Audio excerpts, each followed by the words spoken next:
bom dia. Desse tema todo, muito amplo, o que a professora Edviges me falou é que eu podia selecionar e dar um enfoque melhor em alguma coisa. E o que eu escolhi para falar para vocês é mais a parte de diagnóstico, até foi por isso que nós fizemos essa ordem, né? Que eu vou falar mais sobre a parte mais básica. Então, por que recursos hídricos é um problema? Por que é uma questão? Né? Por que está dentro do seminário sobre o Centro-Oeste?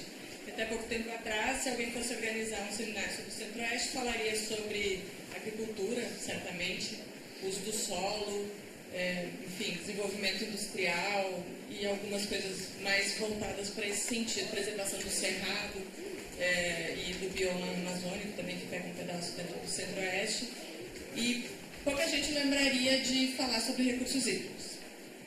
De uns 10, 15 anos para trás, não há um debate, enfim, um evento da área ambiental que não agregue a discussão sobre recursos hídricos. Então, o que eu quero falar para vocês hoje é um pouco por que isso é uma questão. O que é verdade, o que é mentira, a gente vai morrer de sede, a guerra pelo uso da água é uma coisa palpável, assim, é uma possibilidade real, ou é fantasia, né? É teoria da conspiração. Então, antes de tudo, vou me apresentar. Meu nome é Ana Paula Fiorese, eu sou engenheira agrônoma, sou especialista em gestão de recursos hídricos, tenho mestrado em solo e água, mais água do que solo, e sou gerente de outorga desde 2003, na Secretaria do Meio Ambiente e dos Recursos Hídricos. Eu sou responsável pela parte de gestão de usos da água no estado de Goiás. Pode passar no próximo. Então, tá bom. Primeira coisa. A água do mundo está acabando? Sim ou não? Não. A não ser algum evento catastrófico envolvendo outros planetas, a princípio a água do mundo vai permanecer a mesma. Ela é a mesma desde que o mundo é mundo e ela se encontra na mesma proporção de distribuição há mais ou menos uns 500 milhões de anos. Isso não deve mudar muito no futuro próximo, né? O que está acabando é a água potável. Por que a água potável está acabando? Pelo uso. Pelo uso, na verdade, pelo mau uso, né? Pelo mau uso e pelo mau uso aí não é só da água. Eu não trouxe o slide para vocês, mas enfim, quando você fala de gestão de recursos hídricos, você sempre tem que ter em mente o conceito de bacia hidrográfica. Todo mundo aqui sabe o que é uma bacia hidrográfica? Tem alguém que não sabe? Tem alguém que não sabe o que é uma bacia hidrográfica? Pode levantar a mãozinha, eu não vou denunciar. Então tá bom, como todo mundo sabe o que é uma bacia hidrográfica, sabe que o que acontece no solo, o que acontece em qualquer lugar da bacia, não necessariamente dentro do rio, reflete na qualidade e na quantidade de água para jusante. Então, o mau uso não é só mau uso da água, é mau uso do solo, poluição, né, descarga de defensivos e de efluentes diversos, enfim. Na verdade, é civilização, progresso econômico, né, desenvolvimento no modelo em que a gente conhece. Então, o ciclo hidrológico é só para vocês lembrarem que a água do mundo não está acabando. O que está acabando é a água potável. E a água potável, assim, imediatamente disponível para consumo. Todo mundo lembra daquele negócio, eu nem coloquei porque a última vez que eu coloquei, o palestrante seguinte não tinha ouvido a minha palestra e falou assim, eu não aguento mais aqueles palestrantes que a primeira coisa que fazem é colocar aquela pizza da distribuição de água no mundo.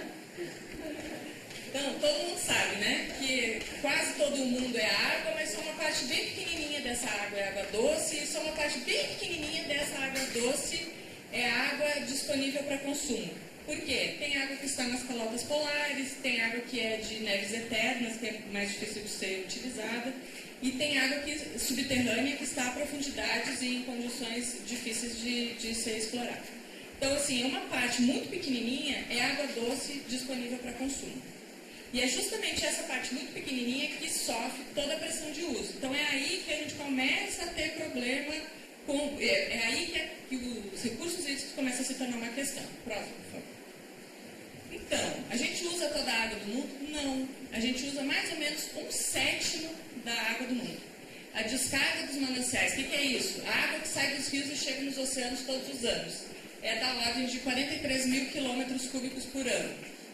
Quilômetro cúbico para transformar em metro cúbico, vocês vão fazer vezes 1000, vezes 1000, vezes 1000. E aí de metro cúbico para transformar em litro, vocês vão fazer mais vezes 1000 ainda, uma vez. Então é muita água. A gente consome mais ou menos 6 mil quilômetros cúbicos de água por ano. Então a gente consome só 1/7 da água. Por que existe conflito pelo uso dos recursos hídricos, então? Próximo. Porque a água não está igualmente distribuída no mundo, geograficamente, né? Dos 9 países mais ricos em água doce, tem 60% do total mundial. O país mais rico em água doce do mundo, alguém sabe qual é o país mais rico em água doce do mundo? Brasil. Muito bem.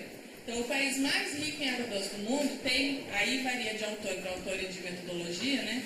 De 12% a 18%. Se você contar a água internacional, que são as nascentes do rio Amazonas, são 18%. Se você contar só a água produzida dentro do território brasileiro, são 12%. Então, um país tem 12% de toda a água do mundo. Os 8 países mais pobres em água não somam nem 1 quilômetro quadrado de água por ano, daqueles 43 mil quilômetros cúbicos, quilômetros cúbicos por ano que nós tínhamos. É menos da milésima parte do total do mundo, nos 8 países mais pobres. Próximo. Aí nós temos outra questão. Não é só que a água está distribuída de maneira desigual geograficamente, né? O problema é que a população, ao se estabelecer, não obedeceu à distribuição de água. Então, há lugares em que há água, em termos absolutos, há bastante água, mas a concentração de população é tão grande que, em termos relativos, isso se torna escasso.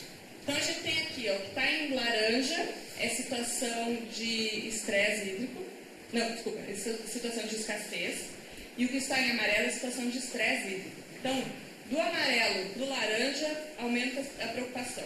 O azul mais escuro é mais abundante em água, isso aqui é em per capita, né? É metro cúbico por habitante por ano.